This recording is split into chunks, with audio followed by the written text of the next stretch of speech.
안녕하십니까. 유현 장명 연구소 소장 유현입니다. 반갑습니다. 오늘은 갑목일간에 대해서 그 십천간 갑을병정 무기경신이 있지 않습니까? 그게 사주팔자에서 운에서 오거나 할 때 육친을 대입해서 사주갑명을 하는 법을 공부 같이 하겠습니다. 그러면 칠판에 써 있는 것처럼 그 갑목일간이 우리가 그 갑을병정 무기경신 임계가 왔을 때 어떻게 사주 갑명을 같이, 하는지 같이 공부하도록 하겠습니다.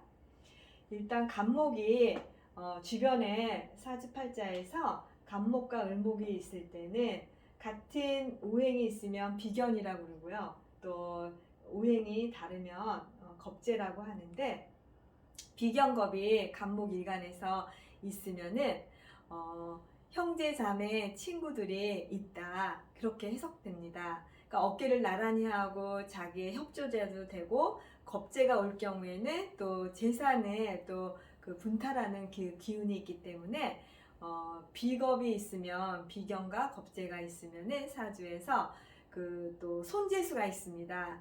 그 월지에 태어난 달을 기준으로 해서 같은 갑목인데 또 갑목이 오면은 갑목이나 을목이 왔을 때 그 신강한 사주가 되면은 특히 그 재물과 관련해서 그 손재수가 있기 때문에 요런 걸 조심해야 되고, 만약에 신약사주가 된다, 월지에 태어난 그 육친이 식신과 재와 간이 있다 그러면은 이거는 내 힘을 빼기 때문에 신약사주가 되지 않습니까? 그럴 경우에는 비견겁이 왔을 때는 나를 도와주는 협조자가 되기 때문에 그럴 경우에는 좋다고 해석됩니다. 그리고 비견겁이 있으면은 자기 고집과 자존심이 강합니다. 그래서 우리가 인간관계를 할 때 좀 비협조적이고 비사교적이 되기 때문에 우리가 돈이라고 하는 것은 원만한 인간관계에서 그 여러 얘기를 주고받으면서 정보도 교환하고 해서 이렇게 돈이 들어오는 그런 통로가 되는 그런 기운인데, 그 비견겁을 가지고 있거나 또 사주에 인수가 또 많아버리면 이것도 인수도 받는 성분이기 때문에 그 자존심이 또 강하고 받을 줄만 하고 줄 줄 모르기 때문에 사주에서 비견겁과 인수가 많게 되면은 그 재물에 그 분탈하는 손재수의 그 기운이 있습니다. 요거를 알아두시면 좋겠습니다. 그리고 이제 그 병정화가 갑목일간인데 주변에 병정화가 있다 그러면은 목생화루에서 식신상관이 되지 않습니까? 식신상관이라고 하는 것은 내 힘을 빼는 거니까 나를 표현하는 게 두드러지겠죠. 특히 식신 같은 경우에는 먹을 복이 많기 때문에 평생 굶어 죽을 일은 없고 어디 가나 먹을 복이 있기 때문에 음식에 관련된 그런 직업이 잘 맞는 것이고, 또 병화나 정화는 또 말을 잘한다고 해서 주작이라고 하지 않습니까? 그렇기 때문에 그 아나운서라든지 그 예술이라든지 그 밝고 그 화려하기 때문에 병화는 태양이기 때문에 밝지 않습니까? 그러니까 예술가, 종교, 뭐 성직자 그런 쪽으로 일을 해도 좋습니다. 아니면은 뭐 그 전시회라든지 미술이라든지 미술품 전시라든지 예술 작품 관련된 그런 기운도 있습니다. 그리고 정화라고 하는 것은 상관이 되지 않습니까? 상관이라고 하는 것은 그 자유분방한 걸 좋아하는 것이고 남의 간섭을 싫어하지 않습니까? 특히 말을 잘하지 않습니까? 그 관이라고 하는 것은, 상관이라고 하는 것은 그 관을 무시하고 무정부를 뜻하기 때문에 자유분방한 성격이기 때문에 얼로 말이 튈 줄 모릅니다. 그렇기 때문에 말을 할 때는 상관이 있으시면은 한 번, 두 번, 그 여러 번 생각해서 얘기를 하는 게 무엇보다 중요합니다. 상관을 가지고 있으면은 즉흥적으로 말이 튀어나오기 때문에 상대방이 말을 하는 도중에도 말을 중간에서 끊고 하는 성분이 있기 때문에 그 말조심을 해야 됩니다. 그러니까 이런 거를 잘 알아서 그 사주 감명이 들어왔을 때 그 사람의 그 성격이라든지 뭐 직업이라든지 이런 거를 잘 분석해 줘야지만 좋습니다. 그래서 이제 병정이 있으면은 말을 잘하는 성분이다. 그러니까 말 실수를 하지 말자. 이런 것도 포인트가 되겠습니다. 그리고 사주에서 간목일간인데 임수와 계수가 왔다. 그러면은 그 간목이라고 하는 것은 죽은 나무, 사목이지 않습니까? 우리가 산에 가면은 나무가 있습니다. 그럴 경우에는 임수가 들어왔으면 또 간목은 죽은 나무가 되기 때문에 그 바닷물에 그 간목을 이렇게 오래 이렇게 담그면은 그 죽은 나무라 해도 잘 보존이 되고 그 간목이 제일 좋아하는 게 임수입니다. 개수보다는 임수를 좋아합니다. 개수는 이슬비지 않습니까? 그래서 간목에 나무가 있는데 그 바닷물에 우리가 김치도 염장에 소금에 절이면 오래 보존하는 것처럼 그 간목도 그런 기운이 있는 것이고, 개수라고 하는 것은 이슬비 가랑비이기 때문에 간목한테는 별로 좋지가 않습니다. 썩어버리기 때문에 좋지 않는 성분입니다. 그래서 간목에서 임수와 계수가 왔을 경우에는 임수, 그러니까는 편의를 좋아하는 것이고 정의는 그렇게 썩 반기지 않습니다.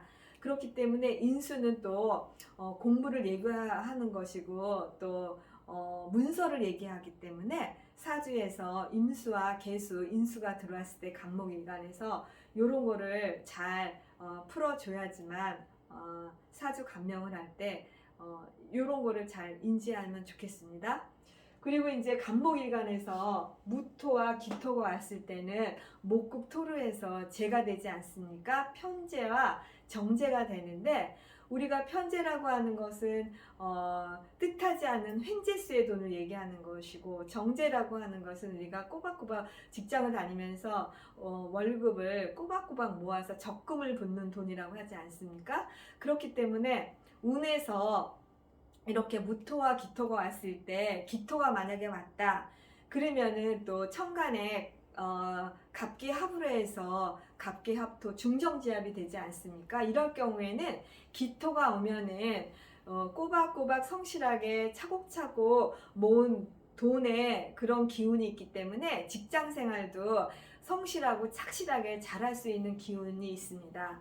그러니까 이제 운에서 기토가 오면은 갑기합으로 묶여서 뭐 이렇게 내가 직장 생활을 못한다가 아니라 그 기토가 오면은 중정지합으로 해서 이렇게 이제 성실하고 착실하게 그 직장 생활을 그 일을 잘할 수 있는 기운도 있고, 그 또 재라고 하는 것은 재를 갖고 있으면은 그 안정감과 균형 감각이 있습니다. 그래서 돈을 잘 안정적이고 관리할 수 있는 능력이 있기 때문에 만약에 우리가 돈이 없어서 돈을 꾸려고 생각할 때 사주에 재가 있으면은 그 사람이 믿음과 신뢰가 있기 때문에 돈을 우리가 꺼줘도 받을 수 있는 그런 기운이 있습니다. 그러니까 이런 거를 잘 인지하시면서 사주 감명을 하시면 도움이 될 것 같습니다. 그리고 그 경금과 신금이 간목일간에서 왔을 경우에는 금금목으로 해서 관이 되지 않습니까? 정관과 편관이 되는데, 또 그 간목은 또 산에서 그 죽은 나무 사목을 뜻하기 때문에 그 위험 있는 그런 동량지목의 그런 간목의 기운이 있습니다. 하지만은 경금이, 우리가 경금을 이제 큰 쇳덩어리, 뭐 도끼, 뭐 이런 식으로 이제 우리가 해석을 하는데, 사주에서 이거를 접목시켜서 우리가 그 감명을 할 경우에는 그 산에 있는 나무를 만약에 경금이 도끼라고 하면은 도끼로 이렇게 잘 찍어서 나무를 잘 쪼개서 다듬은 것처럼 나의 가치가 올라갈 수 있습니다. 그렇기 때문에 경금이 오면은 금금목으로 해서 편관이 오면 좋게 쓰여질 수 있다는 그런 뜻입니다. 그리고 또 신금이 왔다.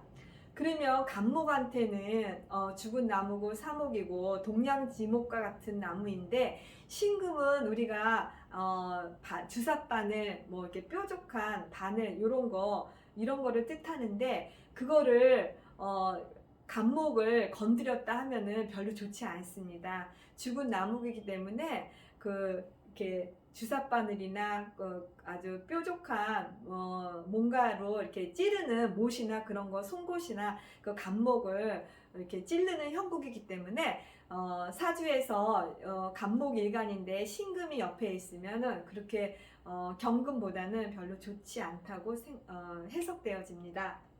그래서 이제 육친 천간에 그 10글자가 갑을병정 무기경신이 간목에 대입해서 사주를 푸는 그런 거를 이제 공부를 같이 했고요.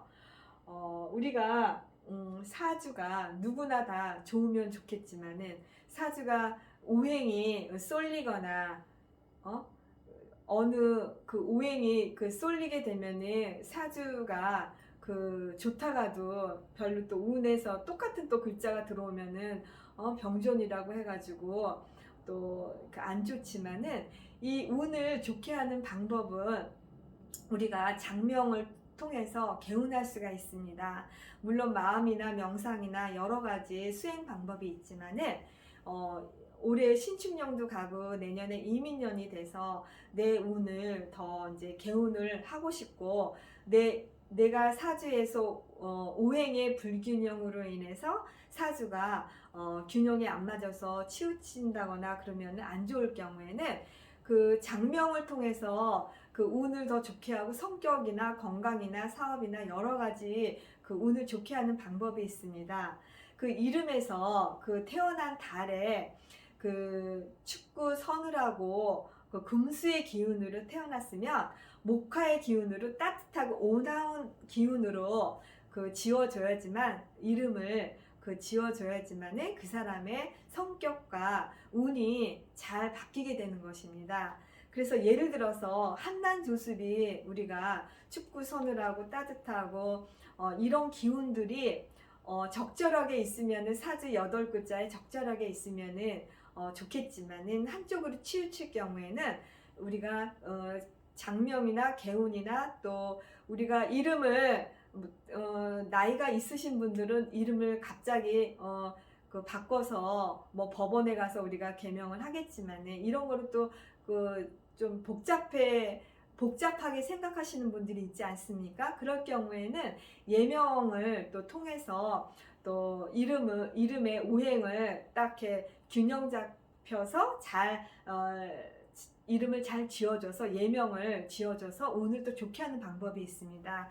그럴 경우에는 목화토금수에 어느 글씨가 자기 사주와 이름과의 관계를 오행을 통해서 잘 알아야지만 또 개운이 잘 되는 거거든요. 그래서 월지를 중심으로 해서 금수의 기운이 강하다 그러면, 서늘하고 추운 기운이 강하다 그러면은 목화의 기운으로 그 이름을 다시 이렇게 새롭게 잘 지어줘서 그 개운을 해주는 게 좋다고 생각합니다. 그래야지만 사주에서 그 불균형된 그 오행의 그 균형된 거를 잘 맞춰주면은 사람들이 그 이름을 불러줌으로써 기분도 좋고, 또 자기가 또 이름을 그 오행 그 균형 잡힌 이름을 잘 받아서 자기도 죽을 때까지 그 이름을 쓰기 때문에, 그 이름을 잘 지어주는 것도 계명의 한 방법이라고 생각합니다. 그래서 뭐 아기가 새로 태어난 신생아라든지, 그리고 이제 한참 일하는 20, 30대 사회 진출을 한다든지, 아니면 내가 사업을 한다든지 여러 가지 일들에서 내 이름이 조금 부족하다 싶으면은 이름을 예명이라든지 다시 또 개명을 해서 이름을 잘 지은 것도 운을 좋게 하는 한 방법이라고 생각합니다. 그래서 오늘은 간목일간이 그 육친 천간의 성질 10글자가 와서 어떻게 감명하는 거에 대해서 얘기를 했고, 간단하게 장명에 대해서 말씀드렸습니다. 감사합니다.